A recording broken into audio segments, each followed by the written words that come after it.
बांग्लादेश एक बार फिर गंभीर राजनीतिक और सामाजिक अशांति के चपेट में आ चुका है।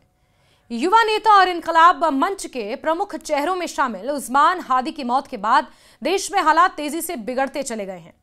गुरुवार देर रात जैसे ही सिंगापुर के एक अस्पताल में इलाज के दौरान उसकी मौत की खबर सामने आई, ढाका समेत देश के कई हिस्सों में उग्र प्रदर्शन शुरू हो गए। यह हिंसा सिर्फ सड़कों तक सीमित नहीं रही, बल्कि मीडिया संस्थानों, खासतौर पर प्रतिष्ठित अखबारों की इमारतों को भी निशाना बनाया गया, जिससे हालात की गंभीरता और अस्थिरता यानी कि इंस्टेबिलिटी साफ झलकती है। उस्मान हादी को बांग्लादेश की हालिया राजनीति में एक उभरते हुए युवा नेता के तौर पर देखा जा रहा था। पिछले साल पूर्व प्रधानमंत्री रही शेख हसीना के खिलाफ चले हिंसक आंदोलन में उन्होंने अहम भूमिका निभाई थी और इनकलाब मंच के प्रवक्ता के रूप में वो युवाओं के बीच खासे लोकप्रिय हुए थे। 12 फरवरी को होने वाले आम चुनावों में वो उम्मीदवार भी थे और अपने चुनाव प्रचार की शुरुआत कर ही रहे थे कि उन पर जानलेवा हमला हुआ। सेंट्रल ढाका के बिजॉय नगर इलाके में चुनाव अभियान के दौरान नकाबपोश हमलावरों ने उनके सिर पर गोली मार दी। यह हमला न सिर्फ एक व्यक्ति पर था, बल्कि बांग्लादेश की अस्थिर लोकतांत्रिक प्रक्रिया पर भी गहरा प्रभाव माना गया। गोली लगने के बाद हादी को गंभीर हालत में अस्पताल में भर्ती किया गया। ढाका के डॉक्टरों ने उनकी स्थिति को बेहद नाजुक बताया, जिसके बाद अंतरिम सरकार ने उन्हें बेहतर इलाज के लिए एयर एम्बुलेंस से सिंगापुर भेजने का फैसला लिया। 6 दिनों तक वो जिंदगी और मौत के बीच जूझते रहे, लेकिन आखिरकार गुरुवार को अपना दम तोड़ दिया।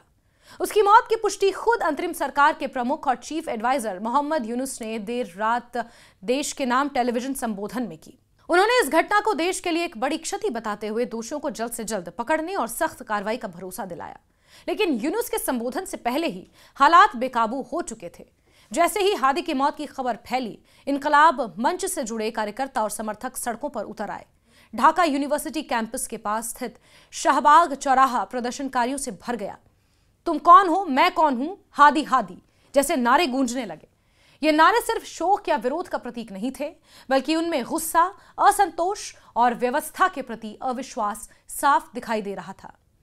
प्रदर्शनकारियों का गुस्सा जल्द ही हिंसा में बदल गया।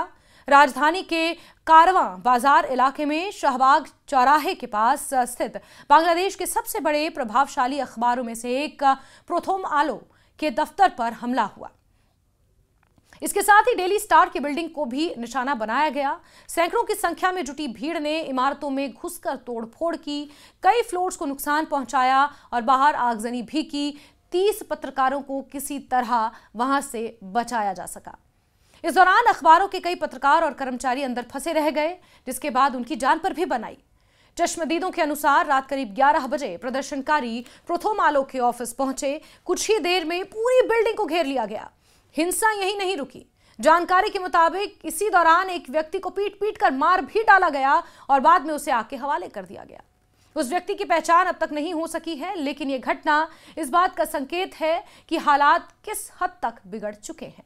बांग्लादेश के अलग अलग हिस्सों में भी हिंसक विरोध प्रदर्शनों की खबरें आईं, जिसमें सड़कों पर आगजनी, सरकारी और निजी संपत्तियों को नुकसान, इंडियन हाई कमीशन के दफ्तरों के बाहर बवाल, पुलिस के साथ झड़पें शामिल हैं।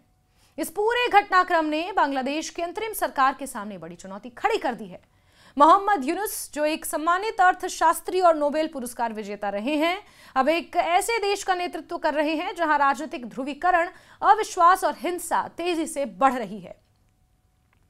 अपने संबोधन में उन्होंने लोगों से शांति बनाए रखने और कानून हाथ में ना लेने की अपील जरूर की है। उनका कहना था कि हादी की हत्या के दोषियों को सजा दिलाई जाएगी, लेकिन इसके लिए हिंसा का रास्ता अपनाना देश और अराजकता की ओर ले जाएगा। हादी की मौत और उसके बाद भड़की हिंसा का असर अंतर्राष्ट्रीय स्तर पर भी देखने को मिला। ढाका में भारतीय हाई कमीशन के भारतीय नागरिकों और छात्रों के लिए एडवाइजरी जारी की गई है, जिसमें उन्हें घरों के अंदर रहने, अनावश्यक रूप से बाहर ना निकलने की सलाह दी गई है। इसके साथ ही आपात स्थिति के लिए हेल्पलाइन नंबर जारी किए जा चुके हैं। यह कदम इस बात को दर्शाता है कि हालात कितने संवेदनशील हैं और विदेशी मिशन भी अपने नागरिकों की सुरक्षा को लेकर चिंतित हैं। कुल मिलाकर उस्मान हादी की मौत ने बांग्लादेश की राजनीति में छिपी गहरी दरारों को एक बार फिर उजागर कर दिया है। यह सिर्फ एक नेता की हत्या नहीं, बल्कि यह उस अस्थिरता का प्रतीक है जिससे देश लंबे समय से जूझ रहा है। मीडिया संस्थानों पर हमले, आम नागरिकों की मौत, सड़कों पर फैलती हिंसा ये सवाल खड़े करती है कि क्या बांग्लादेश एक बार फिर लंबे दौर की राजनीतिक उथल पुथल में फंसने जा रहा है।